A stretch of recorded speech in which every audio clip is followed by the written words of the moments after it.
Hi friends, welcome to my channel. ನೀವಿನ್ನೂ ನಮ್ಮ ಚಾನಲ್ಗೆ ಸಬ್ಸ್ಕ್ರೈಬ್ ಆಗಿಲ್ಲ ಅಂದರೆ ದಯವಿಟ್ಟು ಸಬ್ಸ್ಕ್ರೈಬ್ ಆಗಿ. ಹಾಗೆ ಈ ಸೀರಿಯಲ್ ನಿಮ್ಗೆ ಇಷ್ಟ ಇದ್ದರೆ ಒಂದು ಲೈಕ್ ಕೊಡಿ. ಈ ಸಂಗೀತ ಅವರು ಅಜಿತ್ ಅವ್ರ ಹತ್ರ ಮಾತಾಡ್ತಾ ಇದ್ದಾರೆ.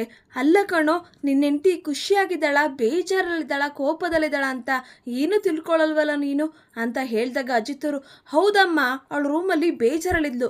ಅಮ್ಮ ಏನಾಯಿತು ಅಂತ ಹೇಳಿದಾಗ ಸಂಗೀತ ಅವರು, ಅಮ್ಮ ತುಂಬ ಮಾತಾಡಿದ್ರು ಕಣೋ, ಪಾಪ ಭೂಮಿ ತುಂಬ ಬೇಜಾರು ಮಾಡ್ಕೊಂಡ್ಲು. ಕರುಣೆ ತೋರ್ಸೋಕ್ಕೆ ಜೈಲಿಗೆ ಹೋಗೋದು ಬೇರೆ, ಕರುಣೆನೇ ಇಲ್ಲದೆ ಗಂಡನ್ನ ಸಾಯಿಸೋದು ಬೇರೆ ಅಂತ ಅಮ್ಮ ಏನೇನೋ ಮಾತಾಡಿದ್ರು ಕಣೋ. ಭೂಮಿ ತುಂಬ ನೊಂದ್ಕೊಂಡ್ಲು. ಸಂಗೀತ ಅವರು ಹೇಳಿದಾಗ ಅಜಿತ್ ಅವರು ಭೂಮಿನ ಕರ್ಕೊಂಡು ಅಜ್ಜಿ ಅವ್ರ ಹತ್ರ ಹೋಗ್ತಾರೆ.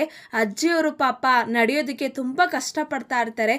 ಆಗ ಅಜಿತ್ ಅವ್ರಿಗೆ ಅಜ್ಜಿ ಲಾಲನೆ ಪಾಲನೆ ಮಾಡಿದ್ದು, ಕೈ ತುತ್ತು ತಿನ್ನಿಸಿದ್ದು ಎಲ್ಲ ನೆನಪಾಗುತ್ತೆ.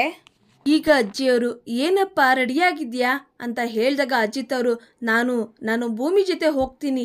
ನಾನು ಹೇಳಿದ್ದೆ ಅಲ್ಲ, ನನ್ನ ಹೆಂಡತಿಗೆ ಎಲ್ಲಿ ಮರ್ಯಾದೆ ಇರಲ್ವೋ ಅವತ್ತೇ ನಾನು, ಯಾರು ಮರ್ಯಾದೆ ಕೊಡೋದಿಲ್ವೋ ಅವತ್ತೇ ನಾನು ಮನೆ ಬಿಟ್ಟು ಹೋಗ್ತೀನಿ ಅಂತ, ನಾನು ಮನೆ ಬಿಟ್ಟು ಹೋಗ್ತೀನಿ ಅಂತ ಹೇಳಿದಾಗ ಅಜ್ಜಿಯವರು ಗೋಳಾಡ್ತಾರೆ. ಇವಾಗ ಸಮಾಧಾನ ಆಯ್ತೇನಮ್ಮ, ಮನೆ ಮಗನ್ನ ಈಚೆ ಕಳಿಸ್ಬೇಕು ಅಂತಿದ್ಯಲ್ಲ, ಇವಾಗ ಸಮಾಧಾನ ಆಯ್ತಾ ನಿನಗೆ ಅಂತ ಭೂಮಿಗೆ ಬೈತಾರೆ. ಆಗ ಅಜಿತ್ ಅವರು, ಅಜ್ಜಿ ನಿಮಗೆ ಮೊಮ್ಮಗ ಬೇಕು, ಆದರೆ ಮೊಮ್ಮಗನ ಸಂತೋಷ ಮಾತ್ರ ಬೇಡ. ನಿಮಗೆ ಮೊಮ್ಮಗ ಬೇಕು ಅಂದರೆ ಭೂಮಿಗೆ ಅವಮಾನ ಮಾಡಬಾರ್ದು ಅಂತ ಹೇಳಿ ಅಜಿತ್ ಅವರು ಇಲ್ಲಿಂದ ಹೊರಡ್ತಾರೆ.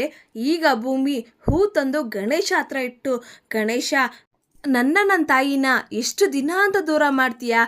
ಅಪರಾಧಿ ಯಾರು ಅಂತ ನಿನಗೆ ತುಂಬ ಚೆನ್ನಾಗಿ ಗೊತ್ತು.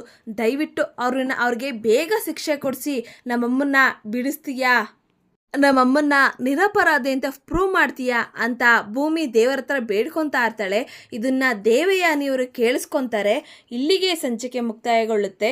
ದಯವಿಟ್ಟು ನಿಮ್ಮ ಮನಸ್ಸುಗಳ